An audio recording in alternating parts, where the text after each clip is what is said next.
कमर गर्दन सीधी कर लेते हैं। आंखें बंद, मन सहज शांत भाव से एकाग्र चित्त होते हुए 3 बार पवित्र ओम का उच्चारण।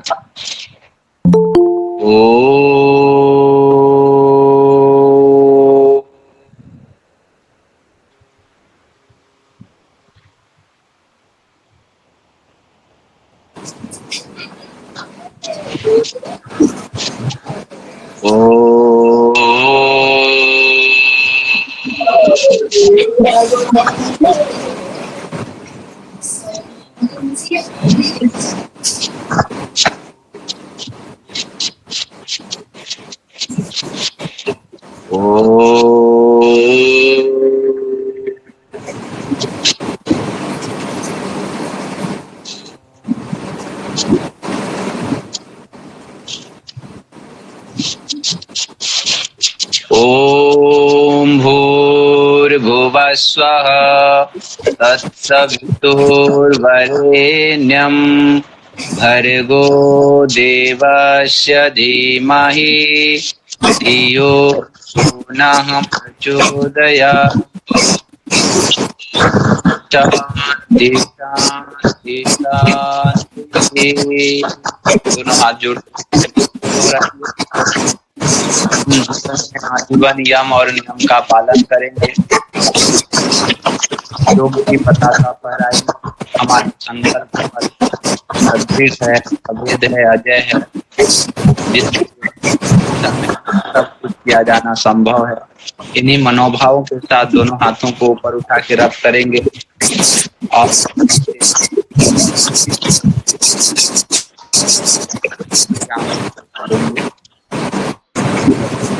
नमस्ते। नमस्ते। स्टार्ट करते हैं आज की क्लास। किस किसने कर लिया काम अपना? 2 लोगों का आया मेरे पास।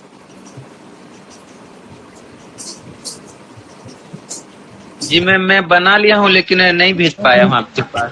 अच्छा, दिखा दीजिए ऐसे ही।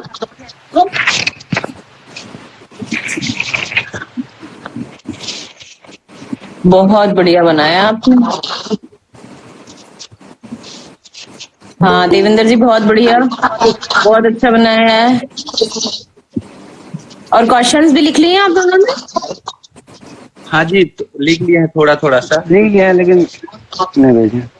कोई बात नहीं, भेज देना आप मेरे को। और बाकी सुष्मिता जी, मेरा आधा हाफ हुआ है, मैं कल कर लूंगी। मैं कोई बात नहीं, भेज दी। सॉरी। ठीक है, ओके। आपका आ गया मेरे पास। प्रतिमा जी आपका आ गया है, ठीक है, देख लिया मैंने। आंसर्स भेज दिए मैम। हाँ मैंने देख लिया, मैंने चेक कर लिया पहले ही, ठीक है। और जिन जिन लोगों ने नहीं किया है वो करें और भेजें मेरे को अपना अपना, क्योंकि देखिए इनके भी मार्क्स होते हैं, आपके लगेंगे फिर मार्क्स ना, फिर आपको इससे आपको भी फायदा है ना। अच्छा, कौन बताएगा सेल क्या? सेल के बारे में हमने पढ़ा था, सेल की परिभाषा बताएगा कोई? कौन बताएगा सेल की परिभाषा? हमने कल पढ़ी थी ना, सेल क्या होता है, व्हाट इज सेल, हमने पढ़ी। बस एक लाइन की है इसकी डेफिनेशन। क्या है सेल क्या है? मैम एक छोटा कमरा है, लिविंग ऑफ लाइफ दिया। हाँ, ये तो लैटिन में जब सेल बोला गया तो उसको किससे, एक छोटे कमरे का। वैसे क्या है ये?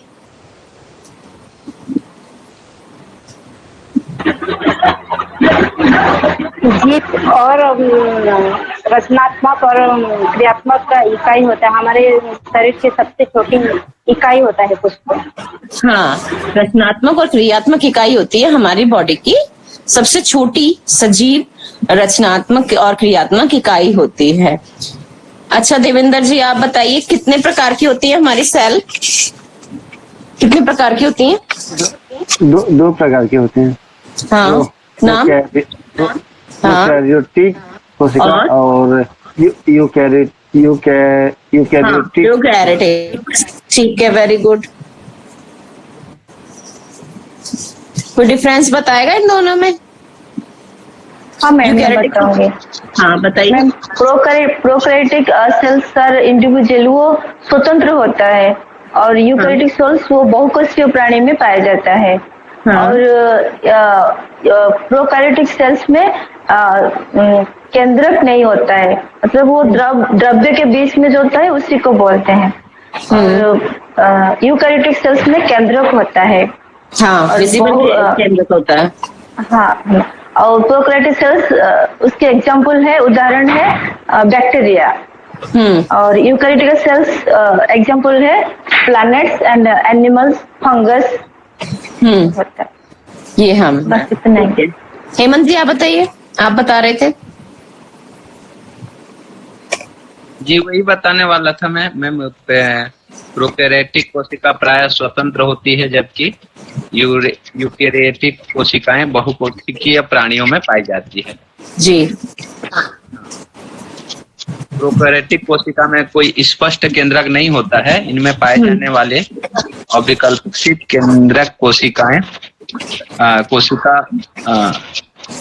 अविकसित केंद्रक कोशिका को केंद्रक का कहते हैं, जिसको कोशिका द्रव्य में बिखरे होते हैं। इस प्रकार की कोशिका जीवाणु तथा नीली हरी सैलाब में पाई जाती है। शैवाल में। ठीक है। और सभी उच्च श्रेणी के पौधों और जंतुओं में यूकैरियोटिक प्रकार की कोशिका पाई जाती है। जी। सभी यूकैरियोटिक कोशिका में संगठित केंद्रक पाया जाता है, जो एक आवरण में ढका होता है। हाँ, क्योंकि आपने डायग्राम बनाया हो तो देखा होगा ना कि न्यूक्लियस का भी मेम्ब्रेन है, केंद्रक आवरण से ढका है। तो न्यूक्लियस मेम्ब्रेन देखा ना आपने, उसके अंदर डायग्राम में देखा, सबने देखा ना। वही इसीलिए मैंने आप सबसे कहा था कि सब लोग डायग्राम बनाएं। डायग्राम बनाएंगे तो पता चल जाएगा आपको कि क्या क्या चीज इसमें है और क्या क्या चीज नहीं है, और उसी से याद हो जाएगा आपको उसकी संरचना के बारे में कि क्या क्या संरचना है और उस संरचना में क्या क्या चीजें हैं, हम कैसे उसको पढ़ेंगे। हमने जब ये केंद्रक के बारे में, हमारा जो है केंद्रक, हम इसमें आज पढ़ेंगे केंद्रक, केंद्रिका, जीव द्रव्य, गोल्गी सम्मिश्रण या गोल्गी एपरेटस बनाया होगा ना आपने सबने। उसके अंदर माइटोकॉन्ड्रिया है, अंतर्द्रव्य जालिका है, गुण सूत्र है, पितृ सूत्र है। ये सारी चीजें क्या है, इसके संरचनात्मक इकाइयां हैं हमारे सेल की। ठीक है, अब हम स्टार्ट करते हैं। एक कोशिका में सामान्यतः एक ही केंद्रक होता है, किंतु कभी कभी एक से अधिक केंद्रक भी पाए जाते हैं। हमेशा नहीं पाए जाते हैं, पर कभी कभी पाए जाते हैं। ये क्या हुआ?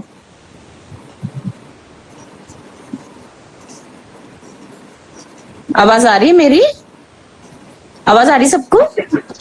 आ रही है। ठीक है, ठीक। कभी कभी एक से अधिक भी केंद्रक होते हैं इसके अंदर, हमेशा नहीं होते, कभी कभी होता है। किसी चीज में कोई स्पेशल होती है तो कोशिका के समस्त कार्यों का यह संचालन केंद्र होता है। जो केंद्रक होता है वो कोशिका का क्या होता है, कल बताया था हमने। केंद्रक क्या होता है कोशिका का, बताइए। मैम मस्तिष्क होता है। हाँ, मस्तिष्क होता है, ब्रेन होता है इसका, और सारे कार्य वहीं से संचालित किए जाते हैं और संचालन का केंद्र होता है ये। तो जब कोशिका विभाजित होती है तो इसका भी विभाजन होता है।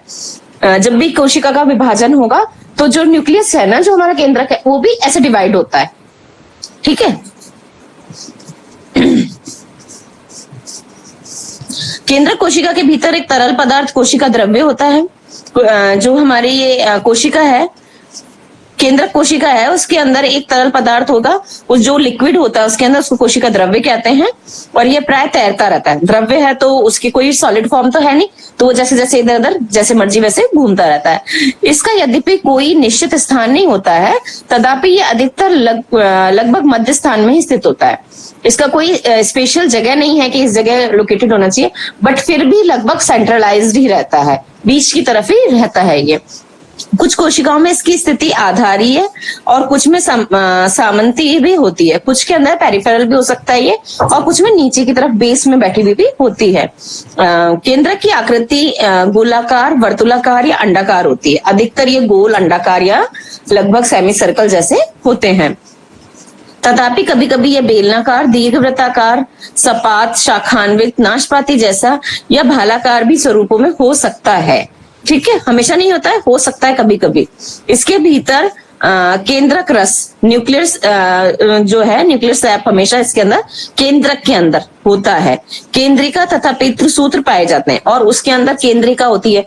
केंद्र सेल के अंदर क्या, कोशिका के अंदर केंद्रक, केंद्रक के अंदर केंद्रिका और गुणसूत्र, जो वो होते हैं ना जिससे बच्चों में गुण जाते हैं, पितृसूत्र गुणसूत्र जिनको बोलते हैं, जिनसे बच्चों के अंदर हमारे गुण जीन्स जाते हैं, हमारी सारी चीजें, जैसे बालों का काला होना, आंखों का काला होना, हमारा रंग, हमारे गुण, हमारी आदतें जब बच्चों में ट्रांसफर होती है वो इनसे ट्रांसफर होती है। ठीक है, क्रोमोसोम्स पाए जाते हैं। केंद्रक के आवरण को केंद्र कला कहते हैं। इसके ऊपर आवरण होता है और बताया मैंने आवरण जो है वो कैसे, उसको क्या बोलते हैं, केंद्र कला। आपने पढ़ा था सेल का स्ट्रक्चर जो उसके अंदर था केंद्र कला, उसको न्यूक्लियस मेम्ब्रेन कहते हैं। केंद्रिका जो केंद्रक के अंदर होती है, केंद्रिका होती है। प्रत्येक केंद्रक में एक या अधिक केंद्रिकाएं पाई जाती है। हर एक केंद्रक के अंदर एक या उससे अधिक केंद्रिका हो सकती है। कोशिका विभाजन की कुछ विशेष अवस्था में केंद्रिका लुप्त हो जाती है, किंतु बाद में पुनः प्रकट हो जाती है। कुछ कुछ जो विभाजन की अवस्थाएं होती है ना, उसमें केंद्रिका दिखाई नहीं देती है, पर कई बार फिर वापस क्या होता है, पर दिखाई वापस से दोबारा विजिबल हो जाती है। केंद्रिका के भीतर रिबोन्यूक्लिक अम्ल मतलब राइबोन्यूक्लियर एसिड्स RNA होता है। ठीक है, और कुछ विशेष प्रकार के एंजाइम अधिक मात्रा में पाए जाते हैं। केंद्रिका सूत्रण या सूत्री विभाजन में महत्वपूर्ण भूमिका अदा करते हैं। सूत्रण या सूत्री विभाजन, जो सूत्रों का विभाजन होता है माइटोसिस, उसके अंदर एक महत्वपूर्ण भूमिका केंद्रिका अदा करती है। केंद्रक के अंदर जो केंद्रिका है वो। जीव द्रव्य प्रोटोप्लाज्म में क्या होता है, यह एक गाढ़ा तरल पदार्थ होता है जो स्थान विशेष पर विशेष नामों द्वारा जाना जाता है, जैसे द्रव्य कला तथा केंद्र के मध्यवर्ती स्थान में पाए जाने वाले जीव द्रव्य को कोशिका द्रव्य और केंद्रक की झिल्ली के भीतर पाए जाने वाले को जीव द्रव्य को केंद्रक द्रव्य कहते हैं। इसका अलग अलग जगह पे अलग अलग नाम है। जो प्रोटोप्लाज्म है उसको हम जगह जगह पे अलग अलग बोल रहे हैं, एक सेल के अंदर ही। ठीक है ना, चीज एक ही है, सेल के अंदर उसकी लोकेशन के हिसाब से उसको हम अलग अलग नाम दे रहे हैं। तो देखो, हमने स्थान विशेष पर, जैसे द्रव्य कला मेम्ब्रेन के पास है तो उसे प्लाज्मा मेम्ब्रेन के पास है उसको अलग, और केंद्र के मध्यवर्ती में है जीव द्रव्य तो उसको कोशिका द्रव्य बोल दिया। केंद्र की झिल्ली के भीतर पाए जाने वाले को केंद्रक द्रव्य कह दिया। और कोशिका का यह भाग अत्यंत चैतन्य होता है। ठीक है, एकदम एक्टिव फॉर्म वाला जैसा होता है। ये जो होता है जीव द्रव्य एकदम एक्टिव फॉर्म में रहता है, चैतन्य फॉर्म उसको बोलते हैं। तो कोशिका की समस्त जैविक प्रक्रियाओं को केंद्र होता है। कोशिका की जितनी भी जैविक प्रक्रियाएं होता है उसका केंद्र है ये, इसलिए इसे सजीव कहा जाता है। इसलिए इसे सजीव कहते हैं क्योंकि सारों में ये इंपॉर्टेंट रोल अदा करता है। जीव वैज्ञानिक इसे जीव का भौतिक आधार के नाम से संबोधित करते हैं। The basics of life, physical basics of life इसको हम कहते हैं, संबोधित करते हैं। आधुनिक जीव वैज्ञानिकों ने जीव द्रव्य का रासायनिक विश्लेषण करके यह पता लगा लिया है कि इसका निर्माण किन किन घटकों द्वारा हुआ है, किंतु आज तक किसी भी वैज्ञानिक को उस जीव द्रव्य में प्राण का संचार करने में सफलता हाथ नहीं लगी है। ऐसा यह प्रकृति का रहस्यमय पदार्थ है। तो ये एक रहस्यमय पदार्थ है। इसके बारे में बहुत सारी चीजें तो कर ली वैज्ञानिकों ने, पता लगा लिया कि कौन से घटकों से इसका निर्माण हुआ है, क्या क्या चीजें इसके अंदर हैं, किंतु उसमें जीव द्रव्य मतलब प्राण का संचार करने में सफलता नहीं प्रदान कर पाए, सफलता नहीं मिल पाई उनको। इसलिए ये प्रकृति का रहस्यमय पदार्थ भी कहा जाता है इसको। जीव द्रव्य का निर्माण कार्बन, हाइड्रोजन, ऑक्सीजन और अनेक कार्बनिक और अकार्बनिक पदार्थों द्वारा होता है। इसमें जल की मात्रा लगभग 80%, प्रोटीन पर 15%, वसाएं 3%, कार्बोहाइड्रेट 1% और अकार्बनिक लवण की 1% होती है। जीव द्रव्यों में कई प्रकार होते हैं, जैसे कि कोलाइड, कणाब, तंतु में फाइबर भी होते हैं, जालीदार भी होते हैं, कुपिकाकार भी होते हैं। इसमें जो होते हैं जीव द्रव्य कई प्रकार के होते हैं कि कौन कौन से प्रकार हैं वो सारे इसमें यहाँ पे बता दिए गए हैं।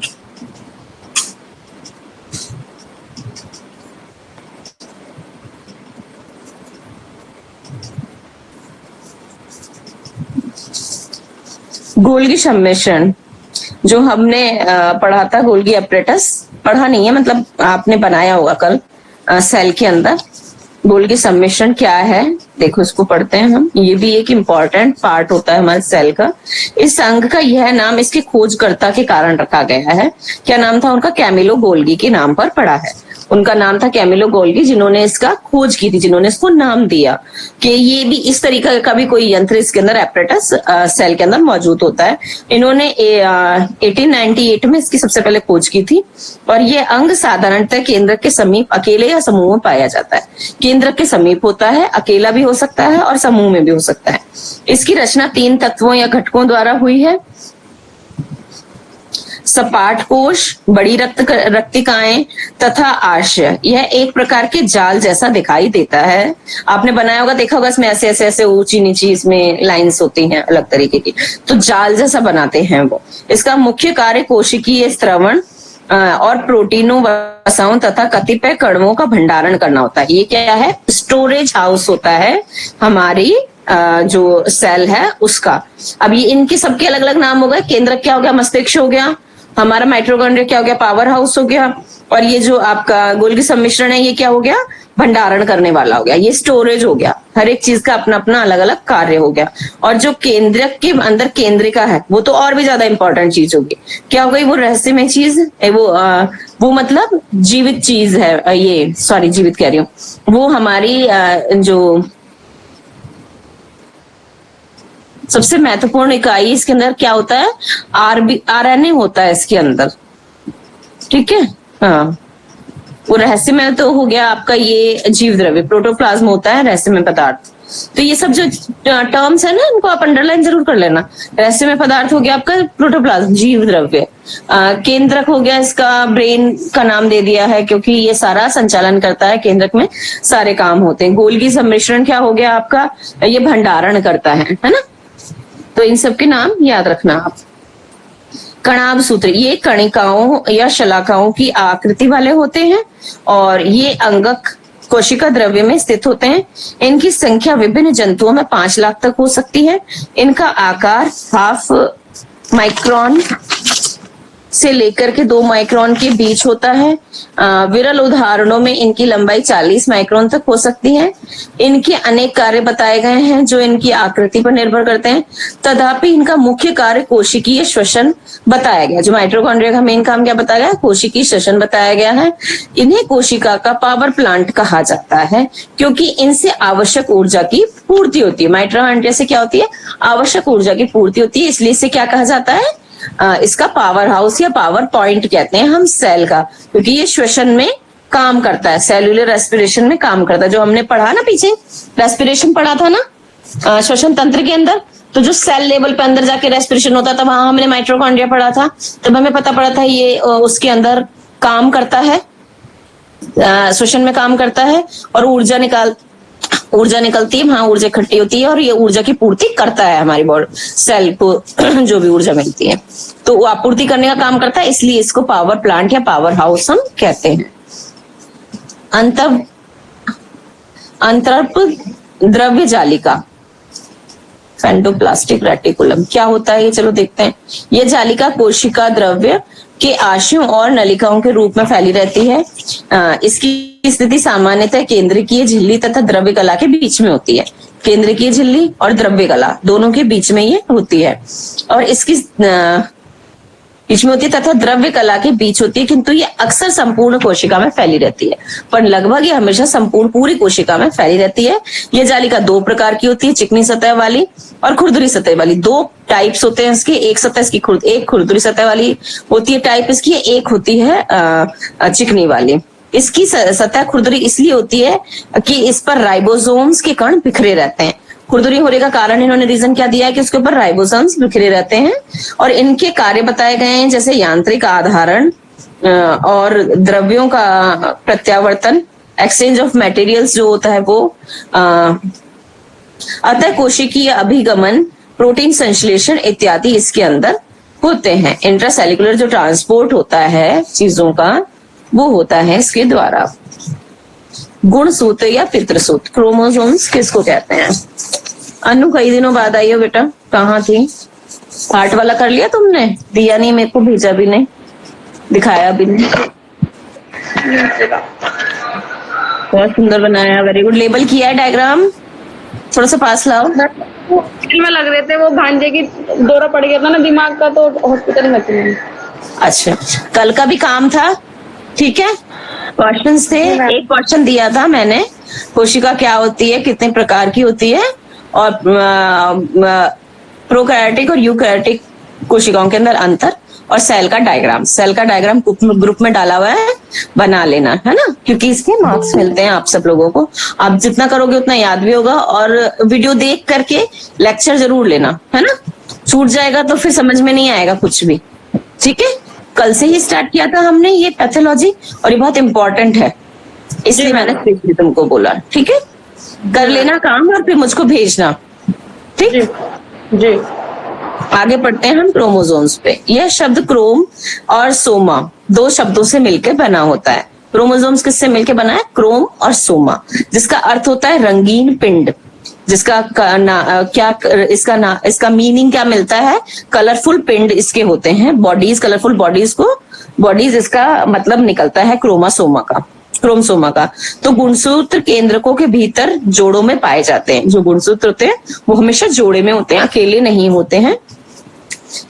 कोशिका विभाजन के साथ केंद्रक सहित बट जाया करते हैं।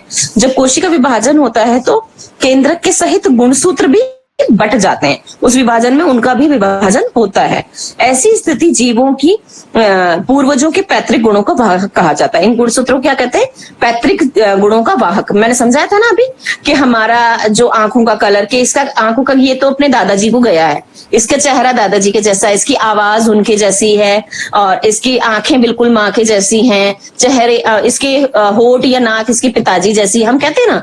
और जैसे कि गुण होते हैं कि ये इस तरह से काम करता है जैसे कि इसके दादाजी किया करते थे या दादी किया करते थे। तो ये जो पैतृक गुणों का वाहक है, ये कहाँ से आते हैं इसके अंदर? ये जो गुणसूत्र होते हैं ये वाहक होते हैं उसके। तो जो हमारे जितने भी गुण हैं, किसी भी तरीके के हमारे अंदर बहुत सारे गुण होते हैं, बहुत सारे काम करने के हमारे तरीके होते हैं, हमारी शक्ल, चेहरा, हमारे बाल, आंख, नाक, हमारे चलने का तरीका, हमारे बोलने का तरीका, ये सब क्या आते हैं? ये कॉपी होती है, हमारे पैतृक लोगों से कॉपी होती है। और जो चीज डोमिनेटिंग होती है, मतलब जो ज्यादा प्रबल होती है, वो उभर करके सामने आती है नए जीव के अंदर। जब कोशिका विभाजन हुआ उसमें गुण तो सभी के आए, दादा के भी आएंगे, दादी के भी आएंगे, नाना के भी आएंगे, नानी के भी आएंगे। वो दादा दादी नाना नानी कहाँ से आए? माता और पिता से। पर उन चारों में से जो भी गुण होगा, जो ज्यादा प्रोमिनेंट होगा, वो शो होगा अगली पीढ़ी के अंदर। जो नेक्स्ट पीढ़ी आएगी, जो बच्चा होगा, वो उसके अंदर शो होगा। माँ बाप का गुण ज्यादा प्रोमिनेंट है माँ या बाप में से, तो वो आएगा। या दादा दादी नाना नानी का क्रोमोसोम का गुण ज्यादा प्रोमिनेंट है, तो वो वहां आएगा, शो होगा। तो हम कहते हैं ना कि इतने, इसके दादाजी भी ऐसे ही इस चीज को बोला करते थे, या ये इस तरीके से बिल्कुल जो उसके बात करने का वे है वो उनके जैसा है, बात ऐसे करता है, फ्लो ऐसा है, लहजा ऐसा है, या उसकी आवाज वैसी है। जैसे बच्चा बड़ा होने लगता है तो हम कहते हैं बिल्कुल अपनी नानी की तरह बात करती है, जैसे बात करने का तरीका बिल्कुल वैसा है, या इसकी आंखें बिल्कुल ऐसी हैं, इसका चेहरा ऐसा है, इसका माथा ऐसा है, इसके बालों का रंग बिल्कुल वैसा है, इसकी आंखों का जो ये हमारे आंखों के बीच में जो ये ब्लैक कलर का होता है ना, इसमें भी सबके कलर अलग अलग होते हैं, एक जैसे सेम कलर सबके नहीं होते। तो वो भी कहाँ से आते हैं? हमारे पैतृक गुण हैं ये। तो वो आए हमारे गुणसूत्रों के द्वारा। तो ये क्या है? पैतृक गुणसूत्र, पैतृक गुणों के वाहक होते हैं गुणसूत्र, क्रोमोसोम्स, जो बाकी की सारी पीछे की आइडेंटिटी को लेके आते हैं। आप देखते होगे कि माँ बाप के अंदर तो वो गुण है ही नहीं, पर बच्चे के अंदर आ गया। तो वो कैसे आ गया? तो जो दादा दादी का था वो गुण कैसे आया उसके अंदर?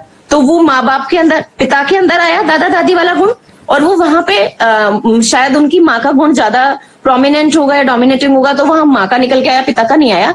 पर वो फिर जब दूसरी पीढ़ी आई तो उसमें वो वाला गुण ज्यादा प्रोमिनेंट हो गया, वो डोमिनेटिंग हो गया, वो उन सब पे भारी था बाकी के गुणों के ऊपर। तो वो वाला वहां प्रधान अवस्था में आकर के वो शो हो रहा है वो गुण कि ये चीज ये है, इस तरीके का। मतलब उसका बालों का कलर, जैसे कि इस वाली माता पिताओं के दोनों के तो बाल काले रंग के हैं, पर देखा तो बच्चे के बालों का कलर क्या हल्का भूरा है या गहरा भूरा कलर आ रहा है उनके बालों का, कि माता पिता में से तो किसी का नहीं है।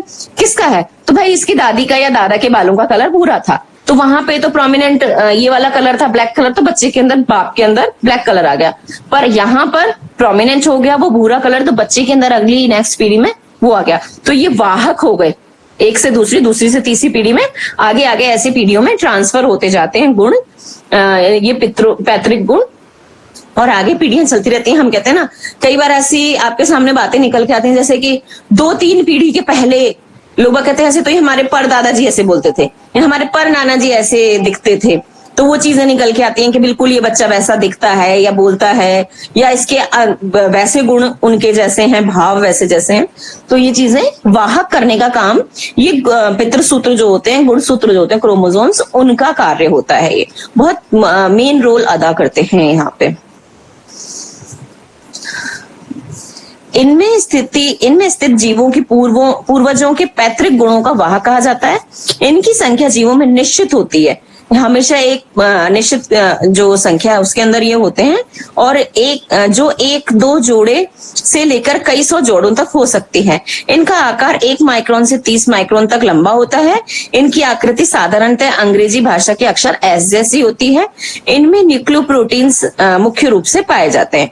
और पितृसूत्रों के कुछ विशेष प्रकार भी होते हैं, जैसे लैम्प्रेश पितृसूत्र और पॉलीटेनिक क्रोमोसोम्स की संज्ञा दी गई है। इन्हें XYZ आदि नामों से भी संबोधित किया जाता है। इनके नेम्स हैं, ये दे रखे हैं। इनके कामों के हिसाब से बहुत बड़ी चीज है। जीनों को पैतृक गुणों का वाहक माना गया है। क्रोमोसोम्स या पितृसूत्रों का निर्माण हिस्टोन प्रोटीन और डीऑक्सीराइबो न्यूक्लिक एसिड DNA और राइबो न्यूक्लिक एसिड RNA से मिलकर के होता है। और जीन का निर्माण इनमें से एक DNA द्वारा होता है। जो जीन होते हैं वो इसका निर्माण केवल DNA से होता है। और कोशिका विभाजन का फलस्वरूप जब नए जीवन का सूत्रपात होता है तो ये जीन पैतृक और शारीरिक गुणों के साथ माता पिता से निकलकर संतति में चले जाते हैं। तो जब नए जीव का निर्माण होता है तो क्या होता है, माता पिता से निकल करके जब विभाजन हुआ ना, तो माता पिता से निकल के किसमें चले गए, बच्चे के अंदर आ जाते हैं, नए जीव के अंदर आ जाते हैं। जीवन का जब सूत्रपात होता है तो पैतृक और शारीरिक गुणों के साथ, पैतृक और शारीरिक गुण मैंने बताया ना कौन कौन से, कि ये इस तरीके के आवाज, बातें वगैरह, ये सब पैतृक और शारीरिक गुण जो होते हैं वो माता पिता से निकल करके संतति में चले जाते हैं। होने वाली नई पीढ़ी जो होती है, बच्चे जो होते हैं उसमें हो जाते हैं। यह आदान प्रदान माता के डिंब और पिता के शुक्राणु में स्थित जीनों द्वारा संपन्न होता है। तो ये माता पिता के जो ओवम्स और स्पर्म्स मिलते हैं उनके अंदर ये वाले गुण धर्म होते हैं, और वो तब जब बनता है तो उसके द्वारा ये संपन्न होता है। सन 1970 के जून मास में अमेरिका स्थित भारतीय वैज्ञानिक श्री हरगोविंद सिंह खुराना को कृत्रिम जीन उत्पन्न करने का अभूतपूर्व सफलता मिली थी। उन्हें सन 1978 में नोबेल पुरस्कार भी मिला था। अंडरलाइन करना ये चीज आप कि अमेरिका में रहने वाले भारतीय वैज्ञानिक श्री हरगोविंद खुराना को कृत्रिम जीव उत्पन्न करने में सफलता मिली और उन्हें नोबेल पुरस्कार 1978 में दिया गया। राइबोसोम्स और सेंट्रोसोम्स क्या होते हैं? सूक्ष्म गुलिका के रूप में प्राप्त इन संरचनाओं को केवल इलेक्ट्रॉन माइक्रोस्कोप द्वारा ही देखा जा सकता है। हाँ, और हम इन्हें नेकेड आइज से नहीं हमें शो होंगे, हमें दिखाई नहीं देंगे। इनकी रचना 50% प्रोटीन और 50% RNA से होती है। ये विशेषकर अंतर्द्रव्य जालिका के रूप में पाए जाते हैं। इनमें प्रोटीनों का संश्लेषण होता है। सेंट्रोसोम ये केंद्रक के समीप पाए जाते हैं। सेंटर नाम से ही जैसे कि पता चल रहा है, सेंट्रोसोम केंद्रक के समीप पाए जाते हैं। और इनके एक विशेष भाग को सेंट्रोस्फीयर भी कहते हैं, जिसके भीतर सेंट्रियोल्स का एक जोड़ा पाया जाता है। कोशिका विभाजन के समय ये विभाजक कोशिका को ध्रुव का निर्धारण करते हैं और कुछ कोशिकाओं में कशाभिका जैसी संरचनाओं को उत्पन्न भी करते हैं। ठीक है। लवक अधिकतर पौधों में ही पाए जाते हैं। ह्यूमन जो होती हैं, जीव जंतुओं वाली ह्यूमन हमारे सेल्स में नहीं होते हैं। ये एक प्रकार के रंजक कण होते हैं, मतलब पिगमेंटेशन वाला कण होता है ये, जो जीव द्रव्य में यत्र तत्र बिखरे रहते हैं। जो प्रोटोप्लाज्म जो होता है हमारा, उसमें जगह जगह ये बिखरे रहते हैं। क्लोरोफिल धारक वर्ण के लवक को हरित लवक कहते हैं। क्लोरोफिल वाले को क्या कहते हैं? लवण को हरित लवक कहते हैं। इसके कारण वृक्षों में हरापन दिखाई देता है। क्लोरोफिल के ही कारण पौधे प्रकाश संश्लेषण, फोटोसिंथेसिस की जो प्रक्रिया होती है जिससे ये खाना बनाते हैं, वो इसी के द्वारा करते हैं। ठीक है। कुछ वैज्ञानिकों के मतानुसार कवक कोशिकी द्रव्य वंशानुगति के रूप में कोशिका विभाजन के समय संतति कोशिकाओं में सीधे सीधे स्थानांतरित हो जाते हैं। जो संतति कोशिका होती है, जो नई पीढ़ी वाला बीज बन रहा होता है, मतलब कि नई पीढ़ी वाला पौधा जैसे बनता है, तो उसमें डायरेक्ट ट्रांसफर हो जाता है इस लवक का। ठीक है, अब कोशिका विभाजन क्या होता है? Cell division. कोशिका विभाजन की प्रक्रिया की जानकारी सर्वप्रथम 1855 में विर्चाओ में हुई थी। कोशिका विभाजन 3 प्रकार से होता है, इसके 3 टाइप्स हैं। असूत्री विभाजन जीवाणुओं के अंदर होता है, नील हरित शैवाल, यीस्ट, अमीबा अगर तथा कुछ अन्य प्रोटोजोआओं में अविकसित कोशिकाएं होती है और इनमें असूत्री विभाजन हो जाता है। दूसरा है समसूत्री विभाजन। समसूत्री विभाजन सिर्फ कायिक कोशिकाओं में ही होता है।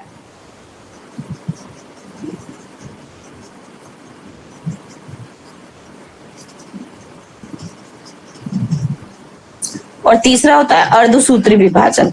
ठीक है, असूत्री, समसूत्री और अर्धसूत्री 3 तरीके के विभाजन इसमें दिखाए गए हैं। अभी ऊपर असूत्री और समसूत्री विभाजन ही हमने पढ़ा है यहाँ पे। अब इसके बारे में कैसे कैसे किसने कब क्या नाम दिया उस बारे में पढ़ते हैं। 1882 में वॉल्टर फ्लेमिंग द्वारा ही कोशिका के इस विभाजन को मेटोसिस नाम दिया गया, मतलब असूत्री विभाजन नहीं, समसूत्री विभाजन। और समसूत्री विभाजन इंटरफेज, प्रोफेज, मेटाफेज, एनाफेज और टेलोफेज जैसी 5 अवस्थाओं में संपन्न होता है। इसकी 5 अवस्थाएं बताई हैं इन्होंने, कौन कौन सी होती हैं। 2 कोशिकाओं विभाजनों के बीच ही अवधि जिसमें कोशिका स्वयं को विभाजन के लिए तैयार करती है, इंटरफेज कहलाता है। जब उसको प्रिपरेशन होती है उसको इंटरफेज कहते हैं। प्रोफेज विभाजन की प्रथम अवस्था है। इसके अंत तक केंद्रक विलुप्त हो जाता है। इसके जो हमारा समसूत्री विभाजन है उसके एंड तक केंद्रक विलुप्त हो जाता है। गुणसूत्र मध्य रेखा पर मेटाफेज में आ जाते हैं। ये इसका प्रोसेस चल रहा है माइटोसिस का, मतलब समसूत्री विभाजन का कैसे कैसे स्टेप बाय स्टेप होता है वो बता रहे हैं कि किस सन में कैसे क्या हुआ और फिर उसके बाद में इनकी कितनी अवस्थाओं में संपन्न होता है, किस किस के बीच में होता है। जो 2 कोशिकाओं के बीच में विभाजन की अवधि होती है तो उस अवधि को इंटरफेज कहते हैं। प्रोफेज विभाजन की प्रथम अवस्था है, इसमें अंत तक केंद्रक विलुप्त हो जाता है। गुणसूत्र मध्य रेखा पर मेटाफेज में आ जाते हैं। एनाफेज सबसे कम अवधि।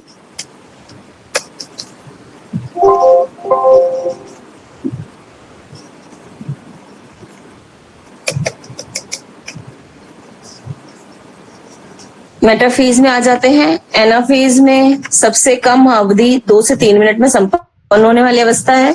इसमें क्रोमेटेड यूवी और एल की आकृति ले लेते हैं। एनाफेज इसकी सबसे कम, जो इसमें 5 वो बताई है ना, फेजेस बताए, 5 अवस्थाएं बताई हैं, उनमें जो एनाफेज वाली स्थिति है वो अवधि है वो सबसे कम होती है। केवल 2 से 3 मिनट में संपन्न होने वाली अवस्था होती है ये, और इसे क्रोमेटेड यूवी और एल की आकृति ले लेते हैं। समसूत्री विभाजन का अंतिम अवस्था टेलोफेज होती है। समसूत्री विभाजन की जो अंतिम अवस्था इसमें बताई है इन्होंने, टेलोफेज बताई है।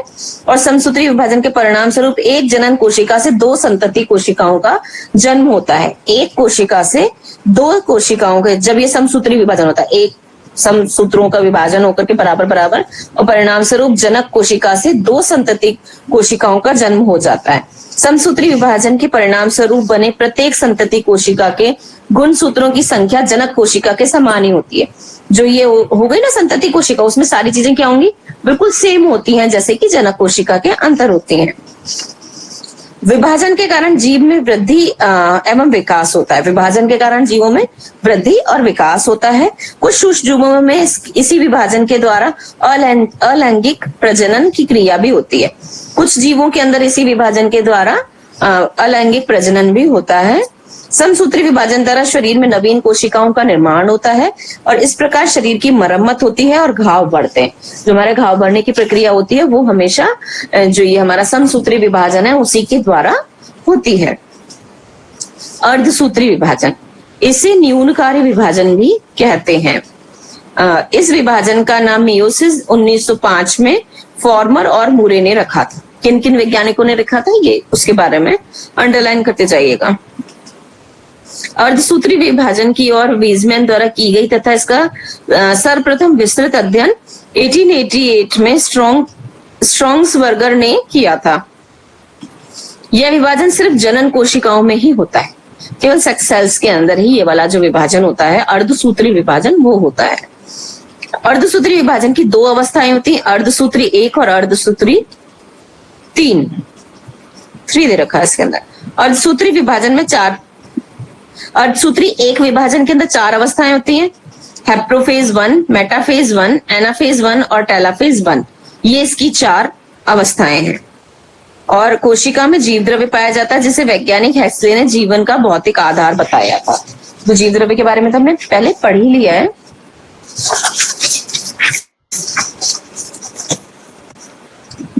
जीव द्रव्य में सर्वाधिक मात्रा में जल पाया जाता है, जिसमें कार्बनिक पदार्थ के रूप में सर्वाधिक मात्रा में प्रोटीन पाई जाती है। ठीक है, अब हमारा नया टॉपिक है ऊतक।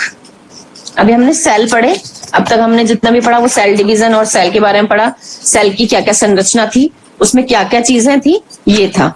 तो आज का जो होमवर्क है ये है कि जो हमारी सेल की संरचना है उसमें क्या क्या चीज होते हैं, कितने एपरेटस उसके अंदर होते हैं, क्या क्या चीजें होती हैं। तो कोशिका संरचना क्या है, ये आज आपका क्वेश्चन है।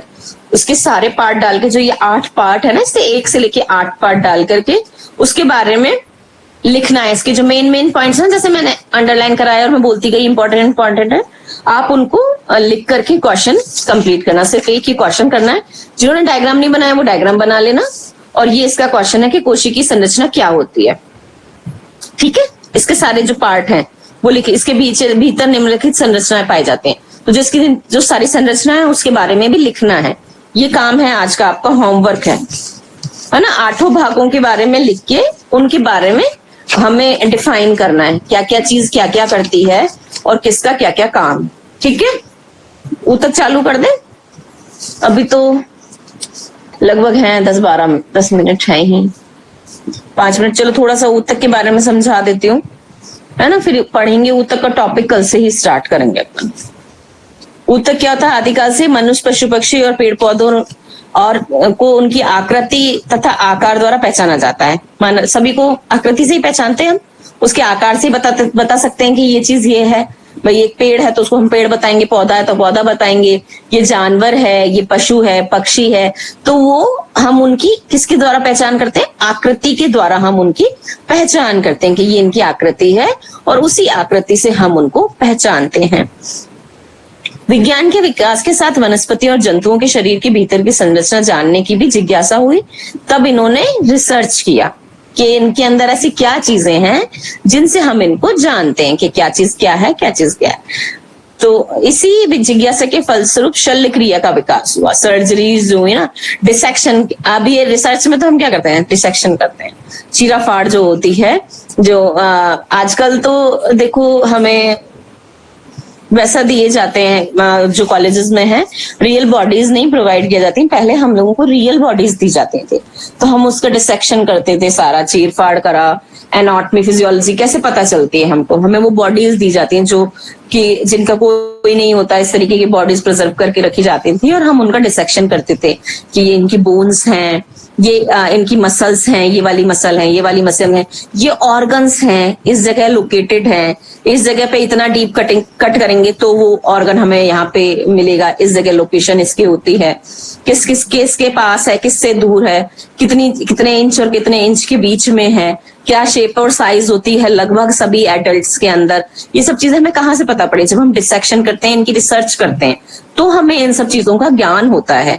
तो हम लोग क्या करते थे? डिसेक्शन करते थे उनकी, हमें बॉडीज मिलती थी, और उसके साथ बहुत सारे बच्चे और एक टीचर होता था, हमारे प्रोफेसर होते थे, तो वो हमें डिसेक्शन करके बताते थे, और फिर हमसे वो सब चीजें करवाई जाती थी कि इनमें से पेशी तंतु कौन सा है, कौन सी बोन कौन सी है, किस जगह लोकेटेड है, अभी इसको आप बताओ, ये कौन से वाले मांसपेशी है, मांसपेशी तंतु वगैरह हमने सारी पढ़े हैं ना, ऊतक वगैरह, ये सारी चीजें ये वही हम लोग देखते थे। ये डेल्टॉइड मसल है, ये हैमस्ट्रिंग है, ये क्या है, ये ह्यूमरस है, ये रेडियस अल्ना है, लोकेटेड कैसे है, ये क्लेविकल, कौन सी बोन को हम क्लेविकल कह रहे हैं, किस बोन को हम शोल्डर कह रहे हैं, कैसे ये मेरू रज्जु है, कैसे ये हमारा ब्रेन वगैरह वाली, तो ब्रेन को भी हमें ओपन करके उन सब चीजों को दिखाया जाता था।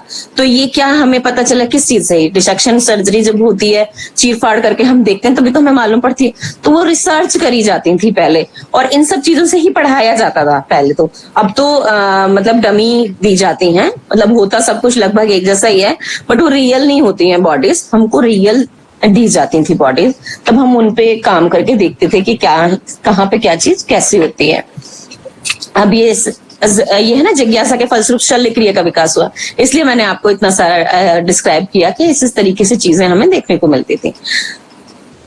चिकित्सा तथा जीव विज्ञानों ने पशु और वनस्पतियों की चीर फाड़ करके ही उनके अंग संरचनाओं, अंग प्रत्यंगों का अध्ययन आरंभ किया। मैंने इसीलिए बताया आपको कि चीर फाड़ करके ही तो हम उसके अंग निकालते थे, अंगों को देखते थे, उसमें कौन सी वेन है, वाहिका है, कौन सी शिरा है, धमनी है, कैसे हमें पता चला कि हार्ट के अंदर 4 प्रकोष्ठ होते हैं, किस तरह से काम करते हैं। तो वो हम देख के ही उनको हम देख पाए कि हाँ ये क्या चीज है और किस तरीके से हुआ।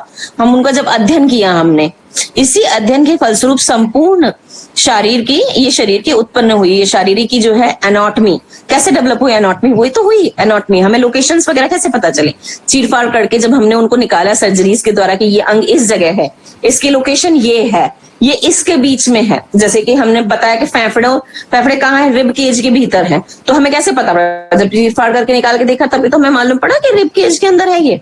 तो ये सारी चीजें हमें तब पता चली। उससे ग्रॉस एनाटॉमी जो है, जो एनाटॉमी आपने पढ़ी, हमने पीछे पढ़ी थी एनाटॉमी और फिजियोलॉजी, तो एनाटॉमी में उसका किस जगह लोकेशन वगैरह होती है, कहाँ कहाँ पे क्या क्या चीज होती है पढ़ते हैं।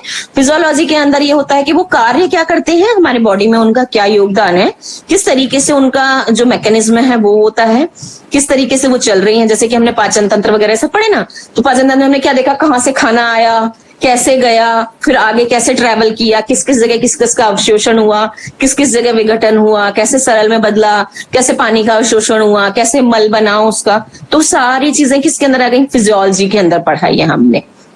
एनाटॉमी और फिजियोलॉजी दो डिफरेंट चीजें हमने एक साथ हमने उसको लेकर के पढ़ाई करी कि ये एनाटॉमी है इसकी, कि भाई ये चीज है, ये चीजें आती हैं हमारे उसके अंदर, और फिजियोलॉजी में उसका क्या क्या काम है वो हमने डिस्क्राइब किया। इसमें यही बताया कि एनाटॉमी का इसी तरीके से उत्पत्ति हुई थी। इसी के साथ सूक्ष्मदर्शी यंत्रों का विकास हुआ, तो जटिल आंतरिक संरचनाएं भी स्पष्ट होती गई। तो जब सूक्ष्मदर्शी का विकास हुआ, लेंसेज वगैरह लगा करके, कि जो ये हमें किसी भी तरीके से दिखाई नहीं देता है, या बहुत एक हमें बिंदी स्वरूप दिखाई दे रहा, बहुत छोटा डॉट, तो जब हम उसे माइक्रोस्कोप के नीचे रखते हैं तो वो बहुत बड़ा होकर के, मतलब उसकी सबकी वेवलेंथ अलग अलग होते हैं। ये कि ये 10x है, ये 100x है, तो ये इतने गुना करके दिखाता है, हम 10 गुना बढ़ा या 50 गुना बढ़ा या 100 गुना बढ़ा। माइक्रोस्कोप की अपनी वो होती है लिमिटेशंस। तो वो माइक्रोस्कोप का विकास भी तभी हुआ क्योंकि जो बड़े बड़े अंग थे वो तो दिख गए, वो सारी चीजें हमें दिखाई देने लगी, बट जो छोटी छोटी बारीक संरचनाएं थी उनका जो अध्ययन हमने किया वो माइक्रोस्कोप के अंदर उन चीजों को देखकर और समझकर उनका किया। तो जो जटिल आंतरिक संरचनाएं थी वो भी स्पष्ट हो गई। इस सूक्ष्मदर्शी आंतरिक अध्ययन को भौतिकी की संज्ञा दी गई, इसे भौतिकी कहा गया। अतः ब्लूम तथा फॉसेट के शब्दों में उत्की को सूक्ष्मदर्शी शरीर के अंतर्गत ये शरीर की आंतरिक संरचना आती है जो नंगी आंखों से दिखाई नहीं देती है, जो कि हम नेकेड आइज से नहीं देख सकते। ये जो हमारी नॉर्मल आइज है उनकी कैपेसिटी नहीं है कि हम जो ये सूक्ष्म जीवी वगैरह हैं और बहुत छोटी छोटी बारीक संरचनाएं, जैसे सेल के अंदर की संरचना माइक्रोस्कोपिक है, वो आप ऐसे नहीं देख सकते उसको, है ना। तो वो हमने देखी, कैसे इसी तरीके से देखी और फिर हमें उनका ज्ञान हुआ, फिर उनको इन सब चीजों में हम लेके आए, तो उसको हमने सूक्ष्मदर्शी शारीरिकी या उत्की शारीरिकी के अंदर रखा है। हमने उसको उत्की एनाटॉमी के अंदर इनको रखा है। सूक्ष्मदर्शी मतलब माइक्रोस्कोपिक एनाटॉमी के अंदर इन सब चीजों को रखा गया है। सजीव प्राणियों की संरचनात्मक और क्रियात्मक इकाई कोशिका होती है सभी जीवों की, और इसी कोशिका के अध्ययन से को कोशिका विज्ञान साइटोलॉजी कहा गया है। कोशिका के पुंजों ग्रुपों से ऊतक और ऊतकों से अंगों की संरचना होती है। क्या होती है, मेन इकाई तो सेल ही है, सेल के ग्रुप से क्या बने, ऊतक बने, और ऊतकों के ग्रुप से क्या बने, एक हमारा ऑर्गन बना, एक अंग बना। इस तरीके से शरीर का ऐसे निर्माण हुआ। सेल के ग्रुप्स बने, जब बहुत सारी सेल्स हो गई तो ऊतक एक बना, एक ऊतक के बहुत सारे यहाँ पे ऊतक के ग्रुप हुए तो एक अंग बन गया अपना। इस तरीके से हमारी बॉडी का फुल ऑन निर्माण होता है। अंगों की संरचना होती है। ऊतकों की संरचना का अध्ययन करने वाले विज्ञान को औतकी और अंगों की संरचना का अध्ययन करने वाले विज्ञान को शारीर कहते हैं। ठीक है, इनमें किस किस को क्या क्या कहते हैं अंडरलाइन करते जाना आप। ऊतकी तथा कोशिका विज्ञान के अध्ययनों के कारण शरीर के दुर्भेद रहस्यों का भेदन होता गया। जो ऐसे रहस्य थे जिनको हम नहीं जानते थे, बहुत कठिन रहस्य जो हमारे शरीर के अंदर है, क्योंकि आपके सामने कोई बैठा है, जैसे मैं आपके सामने हूं और आप मेरे सामने हो, तो मैं आपके शरीर के अंदर की संरचना के बारे में कुछ नहीं बता सकती हूँ कि आपकी बॉडी के अंदर क्या चल रहा है, कौन सी बीमारी है, कौन सी चीज है, कौन सी चीज नहीं है। वो हम क्या इन सब चीजों के ये जो टेस्ट वगैरह ये अंदर से जो करवाते हैं वो क्या होते हैं, इन्हीं से तो पता चलता है हमको सारी चीजों का। तो ये जो दुर्भेद रहस्य है, इन अध्ययनों के कारण हमें इन तरीके के रहस्यों का पता चलता है। इसको हिस्टोपैथोलॉजी कहा गया और इन दोनों के सम्मिलित अध्ययन को ऊतकी रोग विज्ञान का विकास हुआ। ऊतक रोग और विज्ञान कि ऊतक के अंदर किस तरीके के कैसे रोग हुए, उसको हिस्टोपैथोलॉजी कहा गया, क्योंकि हमें पैथोलॉजी पढ़ रहे हैं इसलिए इनमें ये पैथोलॉजी का डिस्क्रिप्शन आ रहा है। सन 1932 में नॉल और रास्का ने इलेक्ट्रॉन सूक्ष्मदर्शी का विकास किया, जिससे कोशिकाओं और ऊतकों का जटिलतम संरचनाओं का स्पष्टीकरण हुआ। 1932 में हुए थे ये इलेक्ट्रॉन सूक्ष्मदर्शी, और ये पहले बहुत कम थे जब तुरंत इनका आविष्कार हुआ था। फिर ये सब लैब्स वगैरह में सब जगह अच्छे से आने लगे, और इनकी जो संरचनाओं की बहुत छोटी छोटी इकाइयां होती थी ना, गहरी गहरी संरचनाओं का, जटिलतम संरचनाओं का स्पष्टीकरण इलेक्ट्रॉन सूक्ष्मदर्शी के आने के कारण ही हुआ। एक होता साधारण सूक्ष्मदर्शी, एक होता है इलेक्ट्रॉन सूक्ष्मदर्शी। शरीर के साथ साथ शरीर क्रिया विज्ञान फिजियोलॉजी का भी विकास होता गया। अब ये एनाटॉमी के साथ साथ फिजियोलॉजी का भी विकास होता गया, क्योंकि जब हमें एनाटॉमी पता चलती जा रही है तो फिजियोलॉजी भी साथ साथ ही पता चलती जा रही है हमको, है ना। कभी विकास होता गया और नए नए रहस्यों का निरावरण भी संभव हुआ। हमारे सामने सारी चीजें परतें दर परत खुलती चली गई। इसी प्रकार इन तीनों विज्ञानों के सम्मिलित प्रयास किससे जीव विज्ञान के क्षेत्र में अभूतपूर्व क्रांति आई है। ऊतकी और कोशिका विज्ञान मुख्य रूप से सूक्ष्म संरचना के आकारीय स्वरूप को स्पष्ट करते हैं, आकार का जो स्वरूप है उनको एकदम से स्पष्ट करते हैं। और किंतु जब से एनिलीन रंजकों एनालाइट डाइज का अन्वेषण हुआ, तब से कोशिका की जटिल संरचनाओं का भी ज्ञान होता है, प्राप्त होने लगा। अब ये क्या होता है कि जब हम स्लाइड्स बनाते थे ना, तो जैसे एक ऊतक उसका रेशा लिया, हमने उसकी स्लाइड बनाई, तो हम उसको डाई करते थे। कलर्स आते थे जो इन चीजों को डाई करने के काम आते थे, तो हम उसके अंदर डुबा के उसको निकाल के स्लाइड पे रख के ग्लिसरीन लगा के कवर लगा के स्लाइड्स बनाते थे। उस स्लाइड से जब हम देखते ना, तो डाई के कारण, उस कलर के कारण हर एक चीज अंदर की एकदम स्पष्ट होती थी। अगर वो कलरलेस होती थी तो वो इतनी स्पष्ट नहीं दिखाई देती थी, पर जब हम उसको डाई कर देते थे ना, जब उसको कलर कर देते थे तो बहुत क्लियर दिखाई देती थी सारी चीजें उसके अंदर।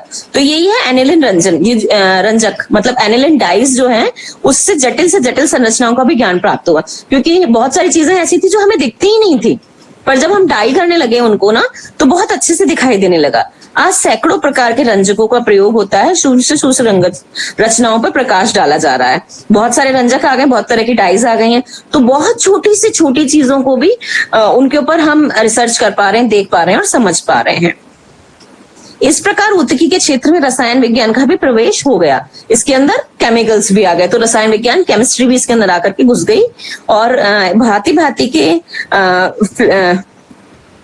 फैक्सेटिव्स के प्रयोगों से रंजकों की रासायनिक प्रतिक्रिया का समुचित ज्ञान भी हो गया हमको कि कौन सा रंजक किस वाले चीज के ऊपर कैसा काम करता है। और जीव द्रव्य, कोशिका द्रव्य तथा उनमें कोशिकाओं के अनेक अंगकों की रासायनिक संरचना का भी ज्ञान अब हमें सर्वसाधारण के लिए सुलभ हो गया।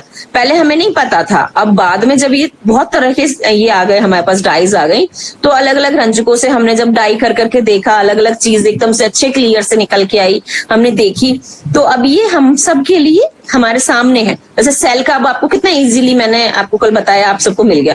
पहले ऐसा सर्व सुलभ नहीं था कि इजीली मिल जाए आपको। ये अंगक किस प्रकार से विशेषकृत कार्य संपादित करते हैं, यह अब अज्ञात नहीं रह गया है। सूक्ष्म संरचनाओं, माइक्रोस्कोपिक स्ट्रक्चर की रासायनिक प्रकृति के अध्ययन को ऊतकी रसायन, हिस्टोकेमिस्ट्री और कोशिकी रसायन, साइटोकेमिस्ट्री कहा गया। अब ऊतकी तथा ऊतकी रसायन का एक एक अध्ययन किया जाता है। ठीक है, इसकी हेलन डील के अनुसार इसके अध्ययन वृत्तियों में 3 प्रमुख कोटियां हैं। अब ये कोटियां हम कल पढ़ेंगे, ठीक है ना, यहाँ से हम कल पढ़ेंगे। यहाँ तक एक बार ये ऊतक के बारे में आप पढ़ लेना कि कौन कौन सी चीज से क्या क्या होता है। बहुत अच्छे से मैंने आपको डिस्क्राइब कर दिया, नहीं समझ में आता एक बार वापस देख लेना, है ना। टाइम हो गया है, इसलिए अब हम आज यहीं तक रखते हैं, कल से हम इसका आगे का पढ़ेंगे, ठीक है। कुछ पूछना है तो देख लो, 2 मिनट रह गए शेष, फिर हम शांति पाठ करवाते हैं। नहीं जो आज का होमवर्क है वो कल करके भेज देना मेरे को, और जिनका आज का थोड़ा बहुत रह गया है वो कोई बात नहीं है, कल भेज देना, कल तक जो भी कुछ रह गया है। ठीक है, मार्क्स हैं इनके 10-10 नंबर के होते हैं ये, ऐसे नहीं दे रही हूँ मैं, और इम्पोर्टेंट टॉपिक्स हैं इसलिए दिया है मैंने, जो जो चीज इंपॉर्टेंट है वही सब दी जा रही है। तो आपके लिए भी आगे एग्जाम की तैयारी हो रही है ये, ठीक है ना। नहीं है कोई क्वेश्चन तो हेमंत जी करवा दीजिए आप शांति पाठ, कल मिलते हैं, फिर सब पढ़ के आना, अच्छे से पढ़ के आना, ठीक है जी मैम। आइए सभी दोनों हाथ ज्ञान मुद्रा में या प्रणाम मुद्रा में, कमर गर्दन सीधी, आंखें बंद। ओम सर्वे भवन्तु सुखिनः, सर्वे सन्तु निरामया, सर्वे भद्राणि पश्यन्तु, मा कश्चित् दुःखभाग् भवेत्। ओम शांति शांति शांति। ओम दोनों हाथों को रब करके आंखों में लगाएंगे, धीरे से आंखों को खोलेंगे। सभी को प्रणाम, कल मिलते हैं, नमस्ते, पढ़ के आइएगा सभी लोग, ठीक है।